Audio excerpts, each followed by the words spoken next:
On vit dans l'espérance, et puis l'espérance nous mène loin.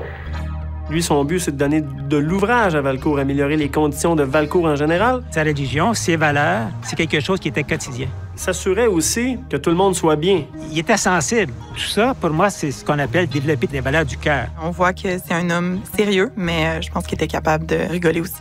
Joseph Armand Bombardier, au-delà de l'inventeur. Épisode 4. Un ancrage pour sa communauté.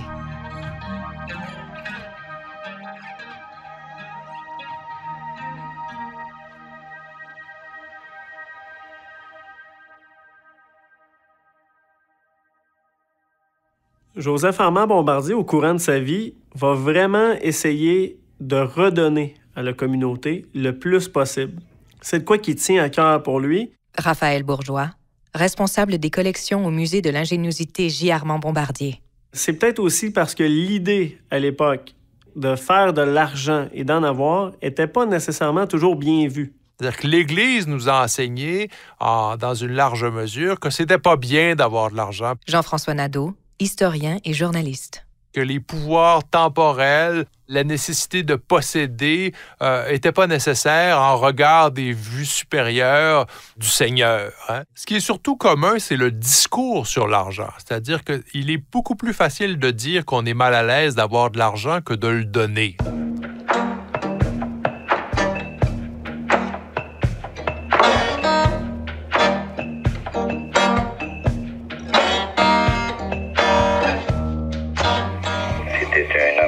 Dévoué au point de vue de la religion catholique, au point de vue de don. M. Bombardier, avec M.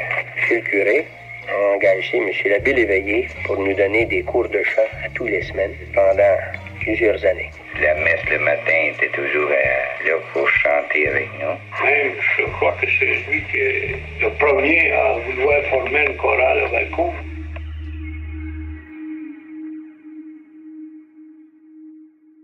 C'était l'être qui était important et non pas l'avoir. Serge Bombardier, petit-fils de Joseph Armand Bombardier. Et selon mon oncle, qu'est-ce qu'il me disait? C'est que mon grand-père a aidé la plupart des enfants à se faire éduquer. Il n'y avait pas de fin à la façon qu'il pouvait être généreux. Il redonnait beaucoup à la communauté. Évidemment, passait souvent par l'Église, donc donnait à plusieurs missionnaires, mais aussi venait en aide, entre autres, aux jeunes étudiants pour payer les frais scolaires. Il donnait à toutes sortes d'organisations de Valcourt, la jeune chambre de commerce, par exemple, les loisirs, toutes sortes de choses comme ça. Municipalité du village de Valcourt, assemblée du 5 octobre 1953.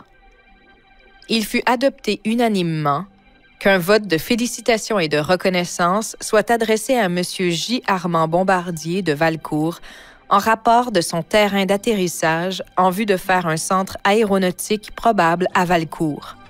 Ce conseil apprécie une fois de plus son esprit coopératif et toujours dans un but d'améliorer notre village, tant au point de vue centre qu'attrayant.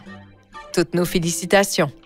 Il va contribuer à toutes sortes de missions dans le monde, mais aussi un peu moins large, du moins au Québec. Si on peut penser, par exemple, en 1950, à Rimouski, il y a un feu énorme qui va raser la ville de Rimouski, ou presque en entier. Il va faire un don pour les sinistrés de Rimouski et de Cabano. Il se voyait un petit peu comme le patriarche de Valcourt. C'était un monsieur très respecté. Par contre, c'était pas une idée de hiérarchie qu'on avait avec Joseph Armand Bombardier, parce que lui-même participait à de nombreuses activités, à des fêtes, tout ça, et n'aimait pas particulièrement se faire appeler Monsieur Bombardier lors de ces événements-là. Il disait souvent aux autres « Appelez-moi Armand ». Il y avait une belle façon de parler aux gens et sans prétention. Il n'y avait pas de prétention. D'ailleurs, il y avait une belle expression par rapport aux gens qui étaient prétentieux. Ils appelaient des sports à panneaux. Puis il disait toujours aux gens, lorsqu'on vit à Valcourt, on vit comme des gens qui vivent à Valcourt. Donc, il y avait une grande modestie. D'ailleurs, il se promenait, lorsqu'il y avait des moyens incroyables, il incitait pour se promener avec son Volkswagen. Il y avait 2 voitures, il y en avait une plus luxueuse lorsqu'il allait à l'extérieur, mais ici, il essayait d'être modeste. C'était quelqu'un de très humble, mais qui voulait quand même montrer l'exemple. De pas non plus trop faire d'énormes dépenses. Par exemple, c'est un peu le cas avec les automobiles. M. Bombardier n'avait pas la voiture de l'année, par exemple, toujours. Il aimait bien mieux avoir un véhicule plus efficace, qui consomme moins, par exemple, qui a un système de chauffage plus adapté au climat, des choses comme ça. Donc, lorsqu'il faisait des essais de véhicules, il n'hésitait pas à se promener dans le village, arrêter chez les gens, les connaissances, leur montrer les produits, les faire essayer.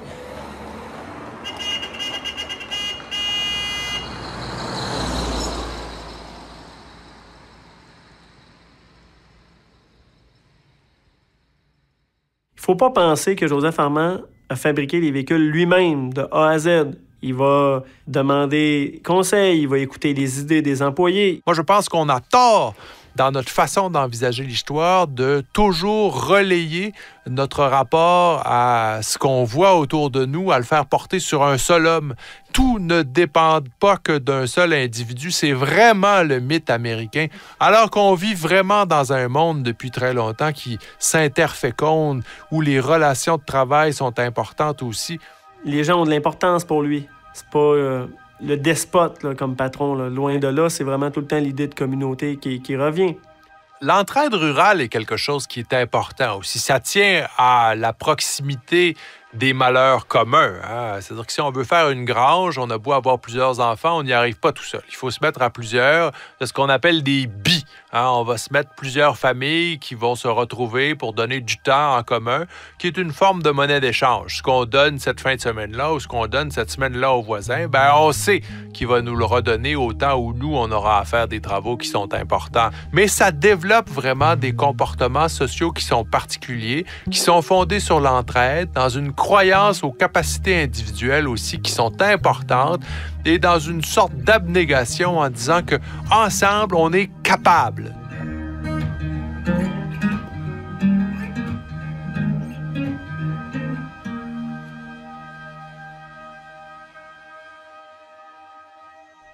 Cher Monsieur Bombardier, il nous fait plaisir de vous remettre le chèque ci inclus au montant de 100 $ comme marque d'appréciation de la part que vous avez prise dans l'organisation faite par un groupe de citoyens de Valcourt pour tenter d'arrêter les voleurs qui ont attaqué notre succursale de Valcourt le 7 juillet dernier. Veuillez croire que les autorités de la banque ont grandement apprécié votre coopération à cette occasion et vous en remercient sincèrement. Votre dévoué, le gérant général.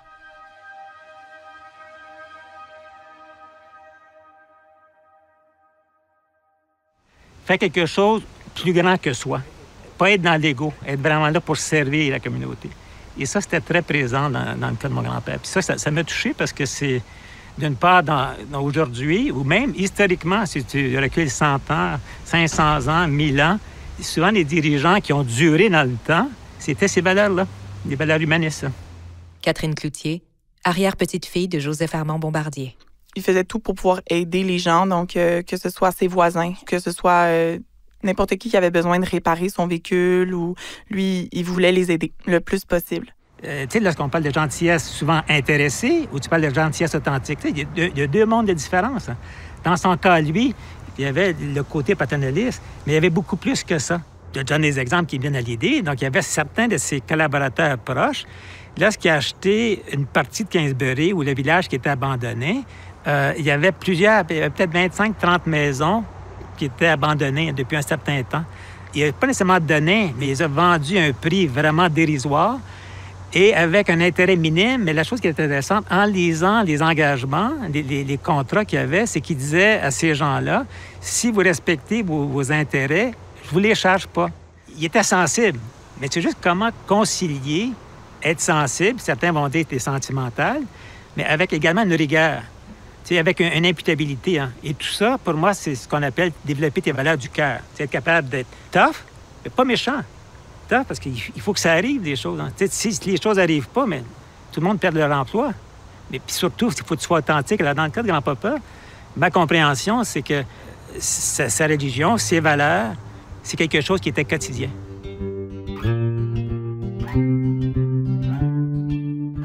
C'est un chevalier de colon. Il va lui-même fonder le conseil à Valcourt. C'est une institution fraternelle qui est fondée aux États-Unis chez les catholiques. Ça s'installe au Québec dès 1887.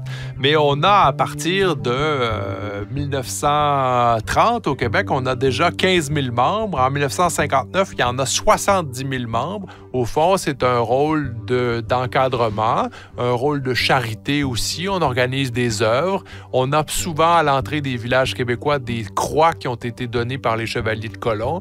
On organise des activités. Une partie du financement des activités sociales est effectuée sous l'ordre plus ou moins secrètement des chevaliers de colon, souvent à visage découvert. Quelque chose qui est intéressant concernant M. Bombardier, c'est qu'en 1950, il va se rendre à Rome pour l'année sainte qui a été décrétée par le pape Pie XII. Et quelque chose qui est quand même assez fort et révélateur de son côté religieux, si on veut, c'est que le pape Pie XII va demander, lors de cet événement-là, de l'année sainte, aux différentes municipalités d'ériger des croix. Et Joseph Armand Bombardier va ériger lui-même, avec l'aide de collaborateurs, 2 croix. Une sur le mont Valcourt et une autre à Kingsbury, derrière le centre de recherche. La petite municipalité de Kingsbury, près de Saint-François-Xavier de Brompton et Melbourne, possède une majestueuse croix de l'année sainte, élevée grâce à la générosité de M. Joseph Armand Bombardier, industriel de Valcourt. Haute de 60 pieds et large de 30 pieds, cette croix de structure métallique fut érigée sur une haute montagne sise juste à l'arrière du laboratoire des recherches de M. Joseph Armand Bombardier à Kingsbury. Cette croix, identique à celle érigée par le même généreux industriel à Valcourt, est facilement visible à plusieurs milles avant d'entrer à Kingsbury et fait l'orgueil de la population de cette municipalité.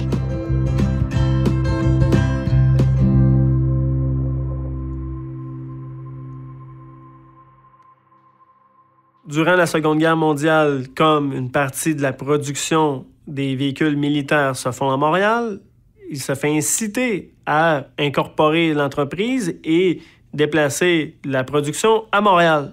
Mais pour lui, c'est impensable parce que tout a débuté à Valcourt et qu'il se sent redevable à la communauté, ceux qui lui ont donné un coup de main, qui lui ont permis de débuter les activités.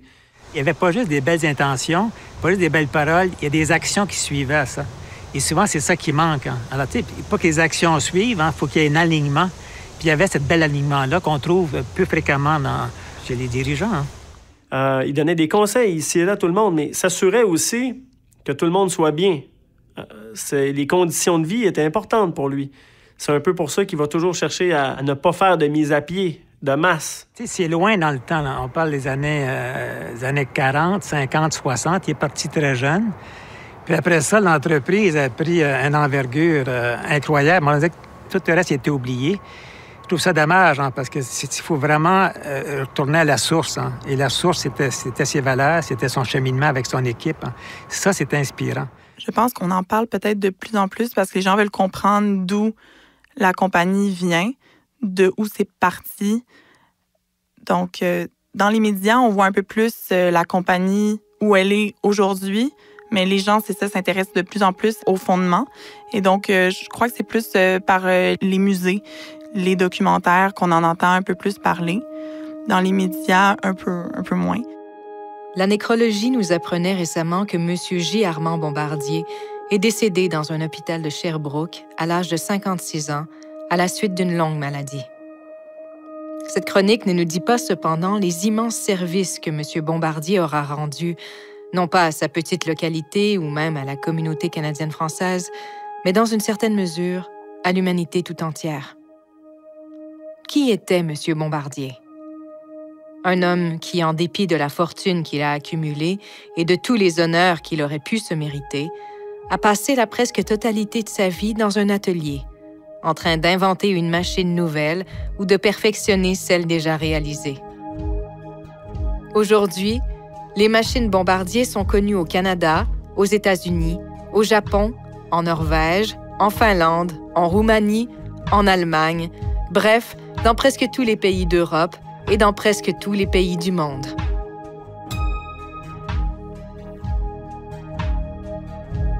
C'était le dernier épisode de la série Joseph Armand Bombardier, Au-delà de l'inventeur.